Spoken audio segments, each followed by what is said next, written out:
Haleluya. Rero tugiye kuganira ijambo ry'Imana Mwuka Wera gufashe kubyumva niko twasenze kubera ko Mwuka Wera niwe uzarumva iby'Imana.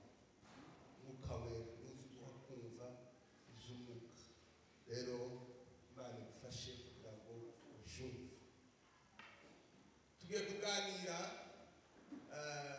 turaganira ibintu mu minota itari myinshi cyane ariko bifite kuburemero gato ariko nasenze Imana ngo Imana ibaye kuzumva. Haleluya. Tugiye kuganira icyo Imana ishaka cyane. Imana ntabwo ishaka ko tuyikorera, Imana ishaka ko dukorana nayo. Abakorera Imana ni benshi ariko abakorana nayo ni bake. Hello. Amen. Amen. Mumvega makuru. Abakorera Imana ni benshi ariko abakorana nayo ni bake.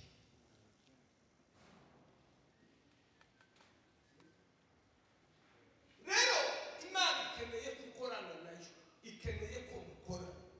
Gukeneye gukora, ikeneye ko mukora.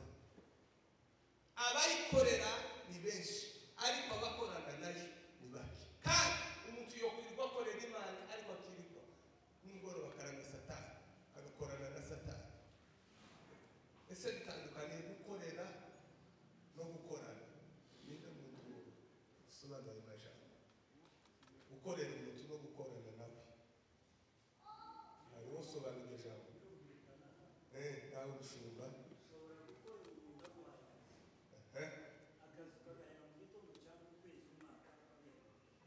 ariko hari igihe mukorana nawe ikintu mugahukana mukabisuzanya mubana intambwe ku ntambwe. Urugero umwungeri ahabwa ingona akaja kuragira inka akajimura ako ni akazi abahazi. hanyuma shebuja akabigenda bafatikanye bakamajana mu kiraro bakamara nayigihe akazi bakagakora na gusa ariko umwaka baranyura akamuhemba kandi Barabaye. Haleluya. Rero abaye bakorera Imana ni benshi ariko abakorana nayo ni bake. Birashoboka ko umuntu yokorera Imana ariko ntakorane nayo. Amen. Dufite abantu benshi. Turirimbe hanyuma tuva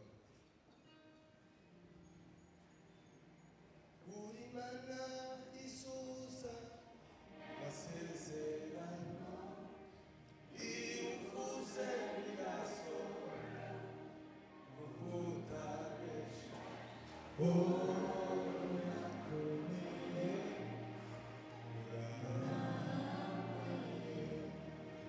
nakuniye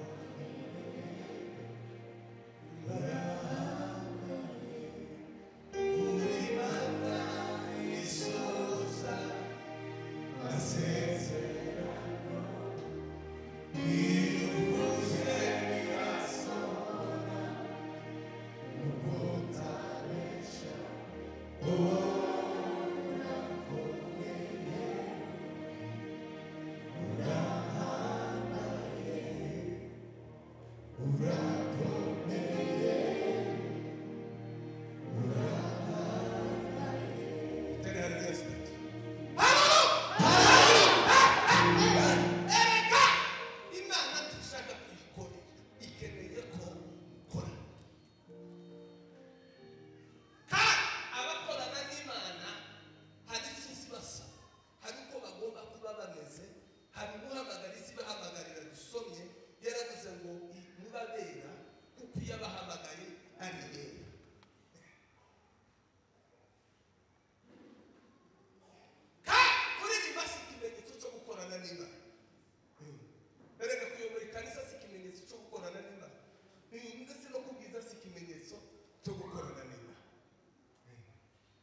bakirwa bakora ariko bagakorana na satani. Erega uwo mukorana n'umuntu usaba kenshi muba mukorana kakuriya yatubwiye umushumba na nyirika ese niko na sebuja bakabana mu kiraro umwe agakuka undi akazana isobeko nika kujya kwa kwimana na Adamu. Imana akazirema ikabwira Adamu itamazi bakaza bakora akazimusura sagenda kaza kumbwira aho kazi kagereye.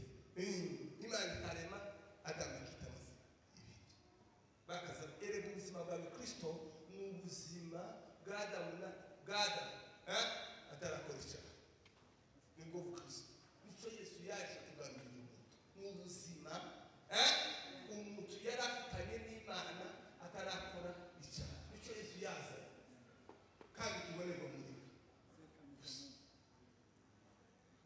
tererese turi kumwe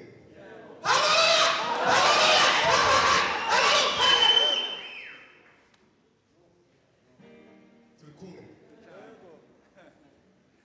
uri mana isoza masezerano ivuze birasohora ukutabesha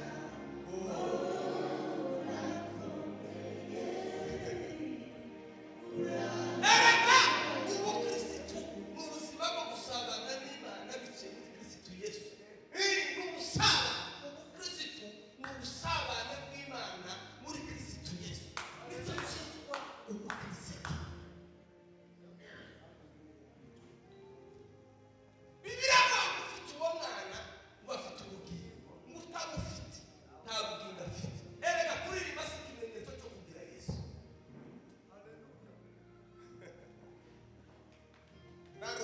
Erega kuyobora itorero si ikimenyetso cyo kugira Yesu.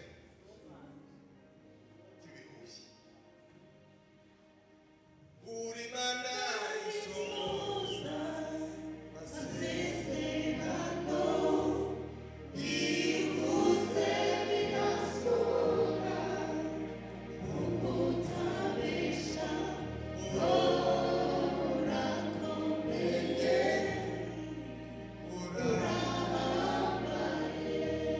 Nicyo gituma rero abantu bose bashaka kwitwa abakozi b'Imana ariko niba bakeneye gukorana n'Imana.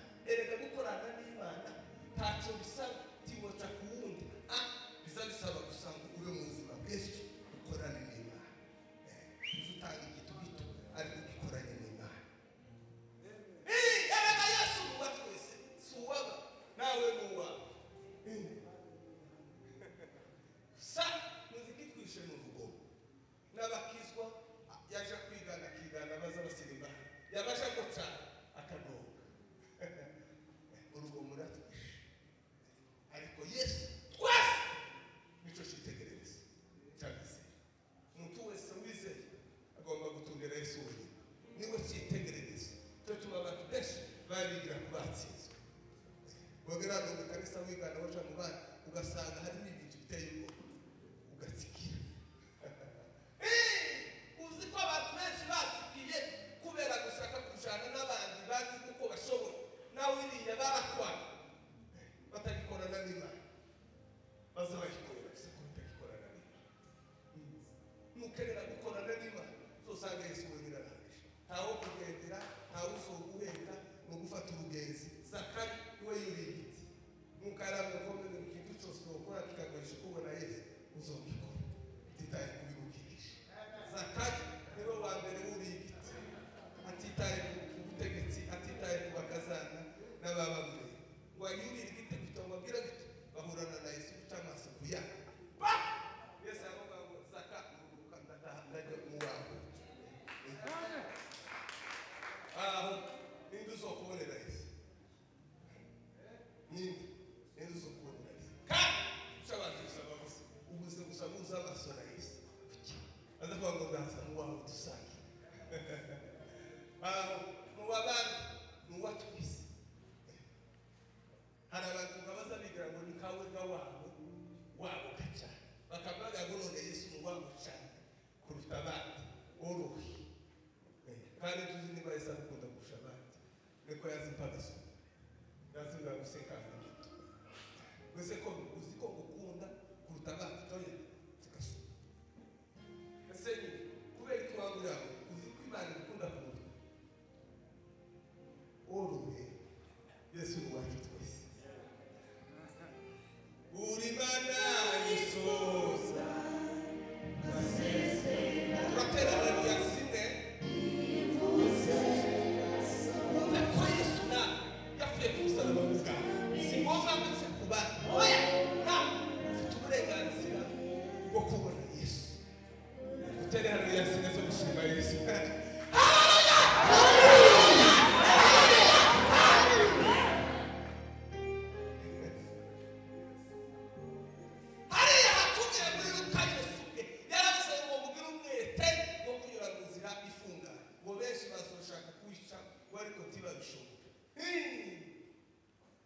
uzoyicaho n'akayira gafunganye nta bibongo izoyicaho nubwo yobwira kuti niyo abantu gusabera abandi imitima tubazoca muri nzira au nani kama yeye mtafuta kama hiyo njia ni nyembamba hawezi pita inzira yo kwera mukara uzaba inzira yo kwera wabandi imitima tibazoyica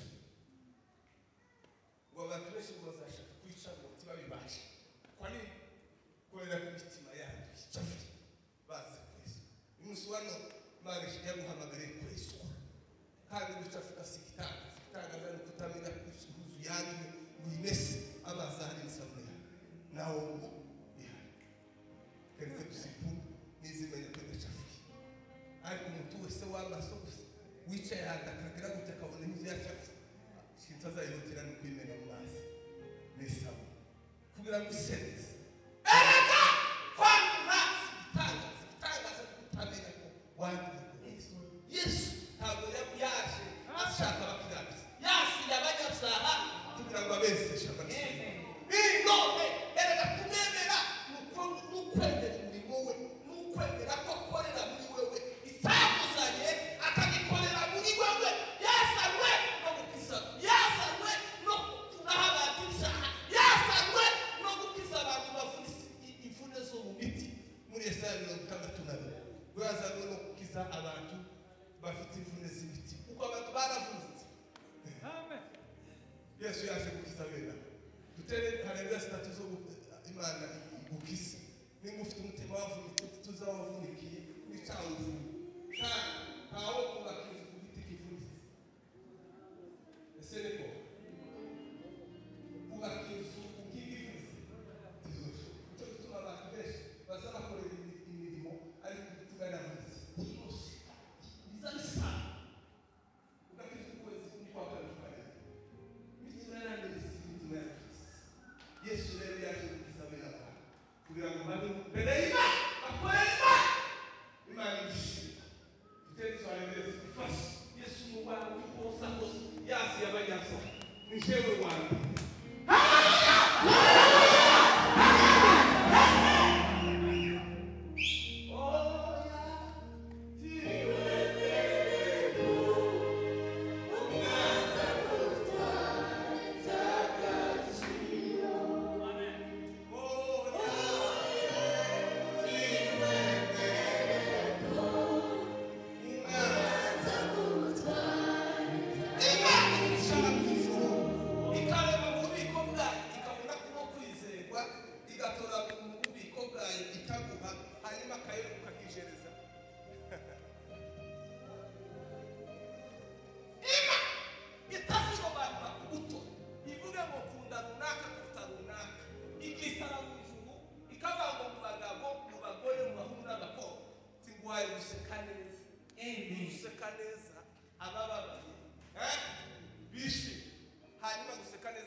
uzambara igihuzu ukora uko utova mu cyumba ntakuzi wambaye undi ukava mu cyumba ngo utambara izo bintu kandi izo kingi zikomeza neza ukabona utakaje imbabazi mu buzima bwawe n'urukundo n'amahoro ibindi zose wakora atacyo tuko pamoja umve kumvema niba muri gukomeza satani arimo aragenda akoresha mu nzego zose abantu baranganye abantu utababase iri jambo ryo mu Bibiliya yarambwiye gutababarira hazababa n'ubwo umuntu yokwikira akakugirira nabi usabwa kubabarira umukristo kuba umukristo mu kubabarira wakugirira nabi kuko nawe wari Yesu yakubabarira ntacyo wakoze kandi abantu bazi agaciro k'imbabazi Yesu yababaririye ntibizabibagora gutanga imbabazi. Amen. Turi kumwe kandi neza Imana ishaka ukwigisha neza kugira ngo iguhe umutima w'imbabazi izi gucisha mu nzira y'abantu bakugirira nabi ishaka kugucisha mu ishuri no kugira ngo iguhe umutima w'imbabazi neza ufate wuzuye izi gucisha mu nzira y'abantu bakugirira nabi kugira ngo babarire cyane neza imbabazi zuzuye mu mutima ntukarabwe ko bivuga ngo tukarabana n'umuntu. Yesu yagiye nigute ku gitanda cya Yesu uwo mubwira ngo jya hasi shiriho umuntu wangirena icyumba cya Yesu uko amusura ngo bikemo komisi ubukushisha icyumba cya Yesu kigomba kuba umutima kikuzura ibindi bikaza biza ukazuka kuba umukristo biravuga ngo ukene kukurikira ngo yiyanike kandi ngo yikorere umusaraba sinji yarahise ngambo ribe ko musabye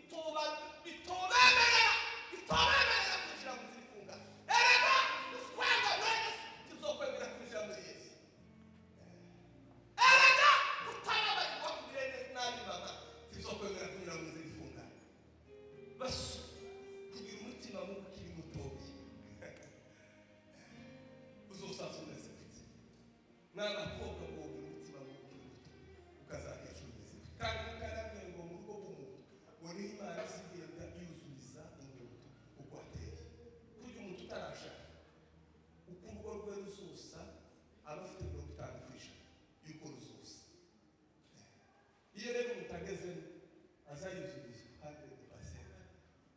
Cyo tumuza ngo umuntu yashaka iminsi 5 kera atangira kugira nabi yari afite 50% none 100 yabaye sevuze gute wowe utarashaka kusa 50% y'urugo rwawe ruzoba rumeze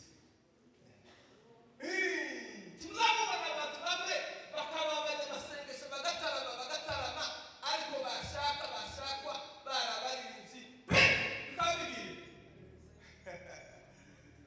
amaneno n'ibitasusuruko katurekisije iruko ariko niho hantu iyo stage ya nyuma iyo utotse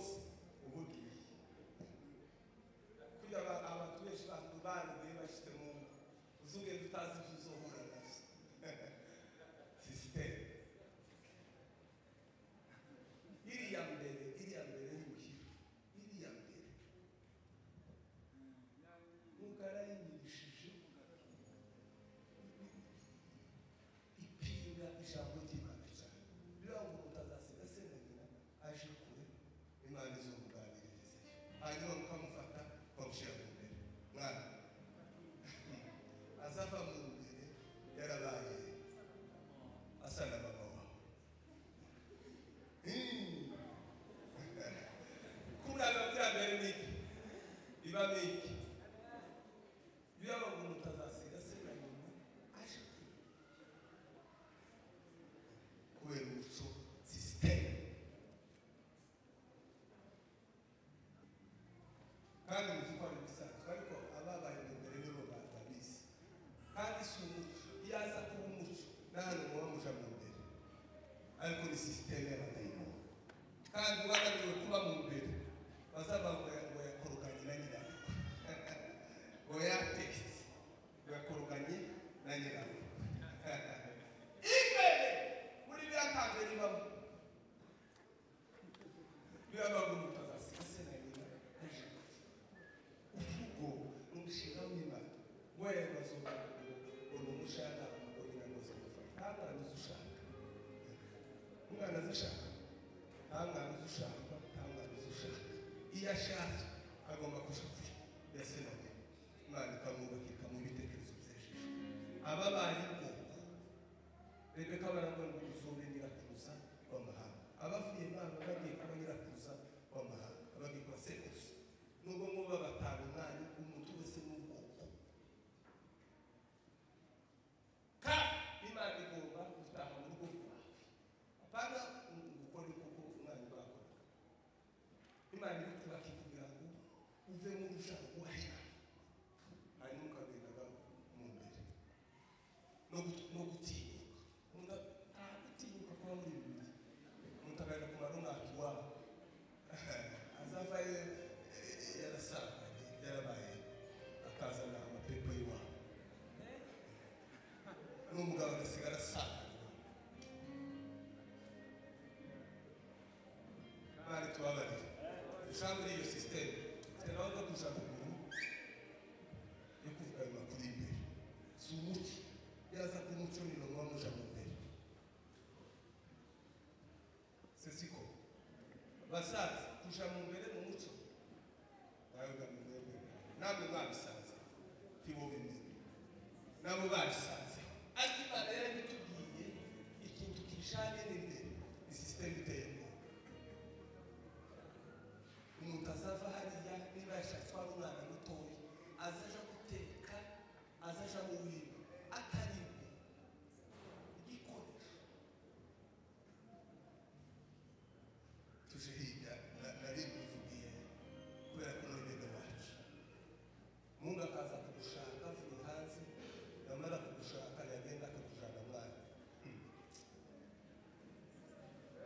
yabuze amafaranga ya leta aragushatse agushubije mwana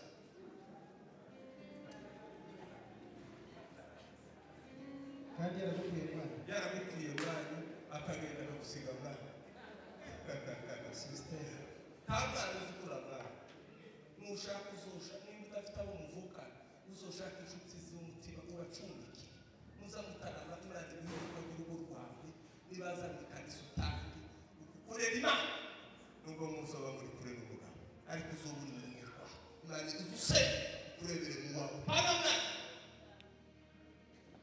mwana uba wahavuye kandi mukabona umuntu azasheshananya cyangwa na nyiravuga azabasheshana wose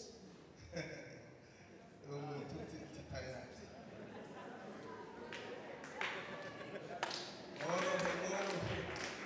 ababyeyi ni ababyeyi bacu ni abajyanama